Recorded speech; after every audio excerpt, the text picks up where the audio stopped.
The FBI says the rope in Bubba Wallace's garage had been there since October, and that Bubba Wallace was not a victim of hate crime. The FBI report concludes, and photographic evidence confirms, the garage door pull rope, fashioned like a noose, had been positioned there since early as last fall.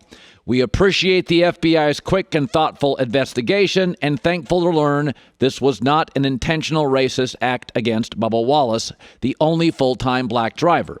It should be noted, a crew member for Richard Petty Motorsports, the sport's greatest legend ever, discovered the news Sunday at the Alabama racetrack. NASCAR was alerted and contacted the FBI, which sent 15 agents to the track to investigate.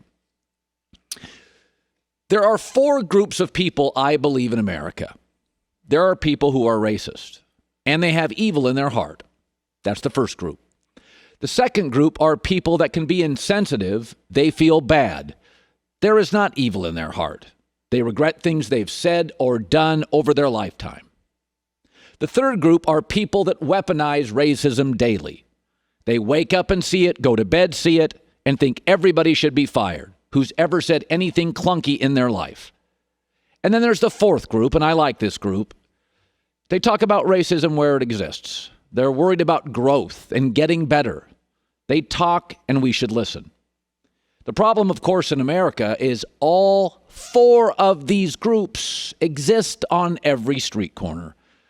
Go to a street corner in Nebraska, New York, L.A., Minneapolis, Kansas City, Seattle, Denver, Portland, and Los Angeles.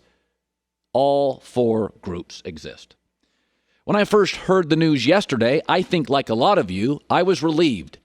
Thank God this is not true. But for a lot of people, and I was on Twitter for about 10 minutes, and that's all I could take yesterday, it was I told you so. I told you so. You told me what? Racism doesn't exist in America? Racism doesn't exist in NASCAR? Up until 2 weeks ago, the Confederate flag was the symbol of the sport. And in fact, when they announced it would be banned, the reaction by many, certainly not all, but a lot, was anger. In fact, the day of the race, before it was rained out to the next day, there was a flag flying over the track in Talladega saying defund NASCAR with a Confederate flag. NASCAR officials acknowledge they were concerned how this would land, the banning of the flag in Alabama. We now live in a perpetual world of blame. I'm right, you're wrong. You're wrong, I'm right. This morning, people wanted to blame Bubba Wallace, and last night. Bubba Wallace did not turn anybody in. It was the king, Richard Petty's group, who did. And if you don't think Bubba Wallace has a right or has not seen some uncomfortable things in his history as the only full-time NASCAR driver who is black, I don't know what I have to tell you. Bubba Wallace would have the right to be sensitive, but you can't blame him. He's not the one that brought it up. Well, it's NASCAR. Because they got ahead of it? Because they were horrified of the news? I mean, one of the first rules of all these major corporations I've always worked for is get ahead of a story, don't react to it. Well, blame the media. We weren't supposed to report something NASCAR delivered to us? If the NFL, the NBA, hockey, MLS, or NASCAR delivers a statement, and it's the kind of statement they're probably horrified and embarrassed about, I'm going to trust it's true. Listen, if the Lakers, and this is not analogous to anything, but if they announce today LeBron broke his ankle and he's out of Orlando, I don't have to get that double checked. It's not like they want to announce that. But we got to blame Bubba. We got to blame NASCAR. We got to blame the media. Folks, if yesterday was a day that you feel like you won, maybe you're telling me what group you're in. This doesn't take away how great the race was. It doesn't take away the finish. It doesn't take away these NASCAR drivers supporting Bubba Wallace. It doesn't take away concerns of racism going forward. Takes away none of that. Bubba Wallace, NASCAR, and the media did nothing wrong. And most NASCAR fans, I believe, have good in their heart. Bubba Wallace had a tweet this morning. He said, integrity. God will always test us to show how strong we truly are. Still standing proud and still smiling. Too many people feel like they need to win the moment. It's not about the moment. It's about growth. And for the last 2 weeks, here's the good news. We've seen a lot of it, thankfully, in NASCAR. Via the Cowherd Global Satellite Network, brought to you by Mercedes-Benz, the best or nothing. All right, Nick Wright, host of First Things First. It's great to have you on. Let's start with the topic of the day for us, the Bubba Wallace investigation. My initial reaction is, oh, thank God this wasn't what I thought it was going to be. And then the media and then the internet, it's I'm right, you're wrong. And it became what it is. I turned it off. I wasn't interested. What was your takeaway on the FBI conclusion yesterday that the Noose had been in the garage for about a year? Yeah, so I had a very, I think, similar reaction to you, Colin, and I want to applaud you. Sometimes I watch your opening rant, and I am, as I think a lot of people driving around in their car at home, I am yelling at you in anger or frustration over the asinine nature of the take. This morning, I texted you during it. I thought it was beautiful, and I thought it was brilliant. I'm proud to call you a coworker today because I think you keyed on the most important piece of this, which has been the reaction to the FBI's report, which, by the way, Bubba, if you saw his interview on CNN, he was unable to log off Twitter maybe as early as he should have, or social media, and saw some of the comments, which was the moment this first was reported on Sunday. There was a loud corner of the internet and segment of the media that was calling Bubba Wallace Jussie Smollett, the Empire actor who faked it would appear a hate crime in Chicago, said that either there was never a noose, this was a hoax perpetrated by Bubba or his team to garner sympathy, and that they just knew this was what was going to come out. And then the FBI comes out and says there was absolutely a rope fashioned as a noose in his locker.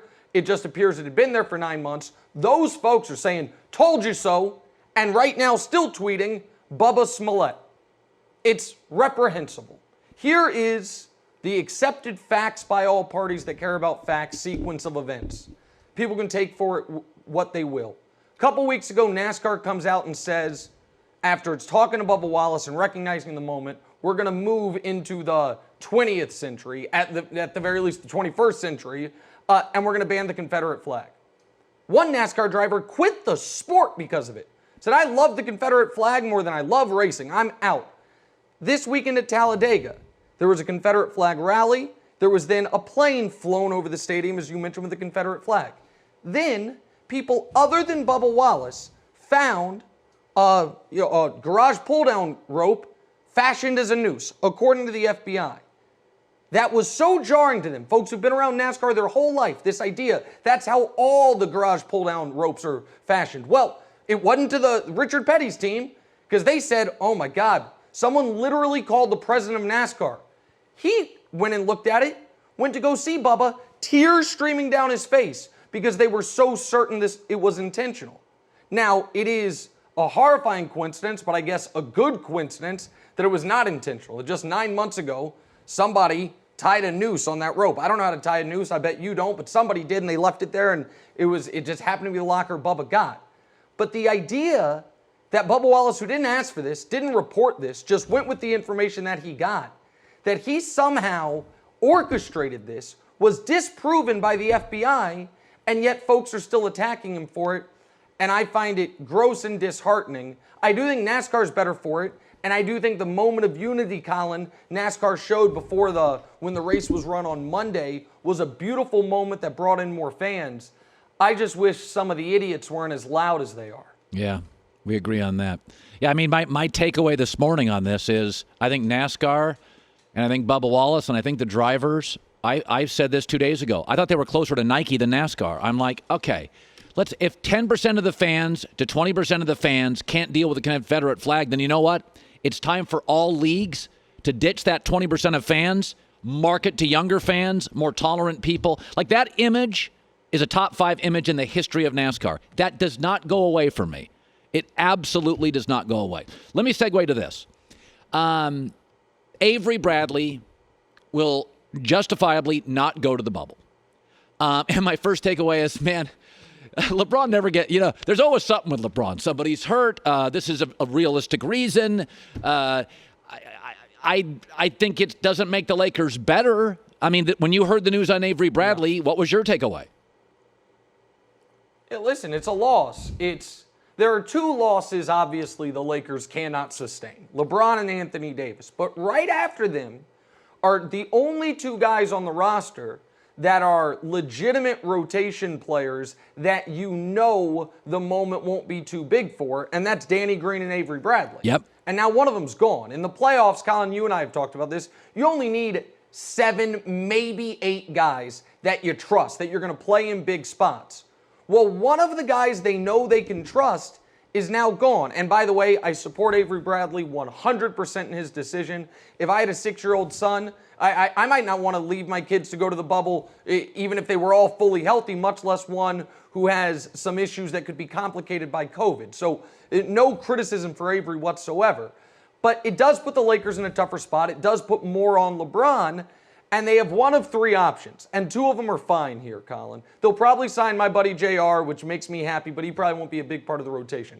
Option 1 is Kentavious Caldwell-Pope replaces Avery in the starting lineup. That's what they did when Avery missed games. That would be okay. I'd rather him stay with the bench unit. Option 2 is Alex Caruso replace Avery in the starting lineup. That's the one I would go with. Caruso and LeBron have been one of the best 2-man duos in basketball for the last 2 seasons. He's a very underrated defender. I like that a lot. Option 3 is the only one where if they go this way, I'm going to be like, man, Colin and his damn beloved Clippers might have an edge finally. And that's if they end up starting Rondo. Rondo has been a negative player for this team. Listen, he's a leader, he's a teacher, he's an instructor of the game, but that's what coaches are for, not players. On the court, he's been bad. If he ends up getting the starting lineup spot, that's going to be really bad for the Lakers. But if they go KCP or Caruso, I think they'll be okay.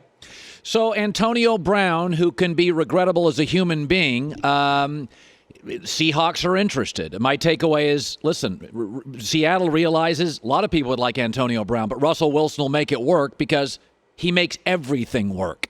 Part of my other take is you look at San Francisco, and you better take some big swings here because it looks like they're going to be a pain in the butt for a decade. And I think they're influencing Seattle here, thinking we don't match up roster to roster. We don't have that defensive front. We don't have that tight end. So that's kind of my takeaway on why people in the NFC West are going to take big swings. Your thoughts? Yeah, so listen, I think Antonio Brown needs to be looked at. It's 2 separate issues. One is the person, does he have the capability of staying on a team, his mental health, all of that. And then the other bucket is when he's actually playing, how good he is. The first one is a major concern. The second one is not a concern at all. And whomever signs him next, keep in mind, it was a disaster, unmitigated for the Raiders. Why? They gave up draft picks and big money to get him. It then was a semi-disaster for New England. Why? They gave guaranteed money to get him. The next team to get him is going to get him for no guaranteed money and no draft picks. Absolutely risk-free. And I'm hoping Seattle signs him for 2 reasons. One, because it might convince that archaic offense to finally let Russ cook, throw the football more, not 3 yards in a cloud of dust. And the other reason, if I'm being totally honest with you, Colin, is as you know and as the viewers know if they look over my shoulder, who do I root for? I root for the Chiefs. And AB on the Ravens is petrified. I don't know if AB is still the best receiver in football, but I think he would be the best receiver for Lamar. Because where does Lamar thrive?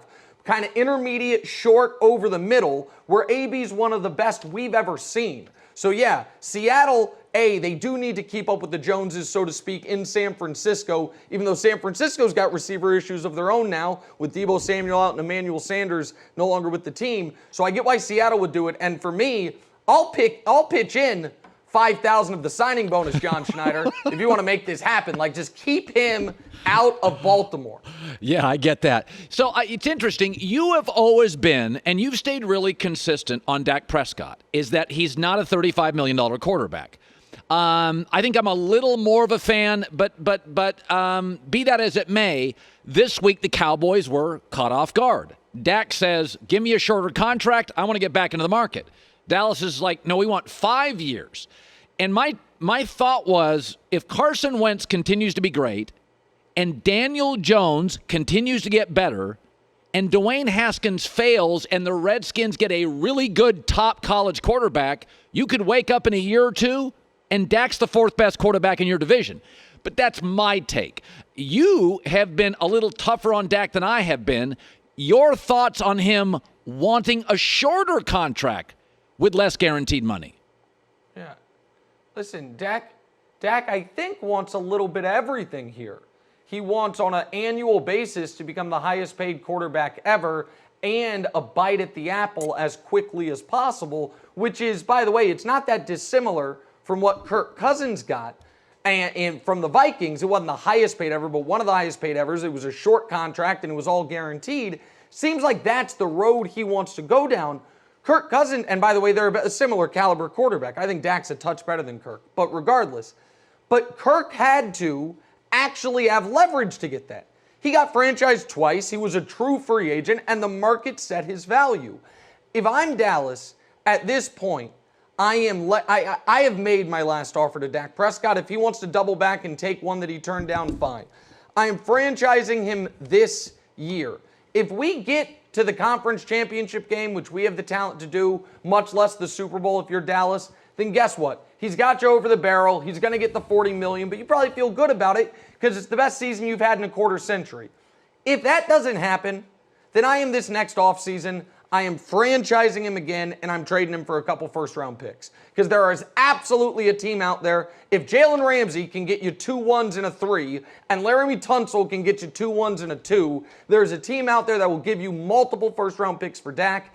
I cannot tie myself to a quarterback that we all know isn't top 5 as the highest-paid quarterback in the league. There's a team, Colin, that did that very recently. That team's the Detroit Lions. You remember them? Matt Stafford, what are you going to do? You can't get rid of him. He's too good. He throws for all these yards. We know he's not great. Made him the highest paid quarterback ever at the time, and they've been in the wilderness ever since because you cannot, at that position, if you're going to pay him like he's great, he's got to be truly great, and I feel like Dak is just a tick beneath that. Good stuff. Nick Wright, first things first. Good seeing you, buddy. Thanks for coming on. Yeah. You too. I'm in LA next week. I assume you're going to talk to your friends at sponsored by Mercedes-Benz. Hook me up with a car to tool around the beach for a week. So I'll talk to you about it. I'll get right on that, Nick. Thank you so much.